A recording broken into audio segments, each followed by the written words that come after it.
बिस्मिल्लाहिर्रहमानिर्रहीम। आपको एक नई अपडेट देता चलूँ मैं।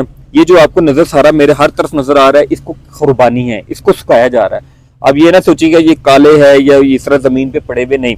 इसमें मैं आपको इसकी डिटेल थोड़ी सी बता दूं। यहाँ पे मुख्तलिफ किस्म के कुर्बानी के दरख्त होते हैं, कोई मीठा है, कोई खट्टा है।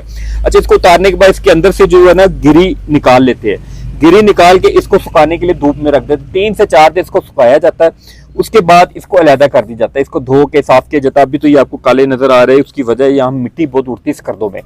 तो इसको सुखाने के बाद धो के इसको रख लेते हैं। सर्दियों में इसको इस्तेमाल करते हैं, जब सर्दी बहुत ज्यादा यहाँ पे पड़ती है तो यहाँ से बाहर नहीं निकला जाता। कम निकलते बाहर तो किचन में या कमरों में जहाँ इन्होंने अपना हीटर सिस्टम लगाया होता है, उधर कुर्बानी, सूखी हुई कुर्बानी को खाया जाता है।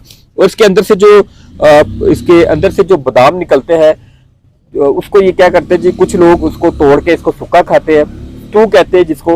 और कुछ लोग क्या करते हैं, उसका आयल बना लेते हैं।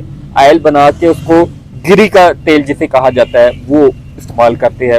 और जो सबसे ज्यादा बेकार, यानी कि जिसे कहा जाता है जो कुर्बानी सबसे बेकार होती है, उसको ये अपने जानवर, भेड़ बकरियां वगैरह को सर्दियों में उसको खुराक बन जाती है, उसको भी हीट मिल जाती है। जो थोड़ी बेहतरीन होती है ये लोग खुद खाते हैं और गिरी का तेल बनाते हैं। देखिए एक कुर्बानी से कितने फायदे होते हैं। और ये बिल्कुल ना सोचो जमीन पे है, गंदा है, नहीं। इसको भी धोया जाता है, सुखाया जाता है, उसके बाद फिर इसको इस्तेमाल करते हैं। ये भी पूरी सर्दियों में आप यही खाते हो।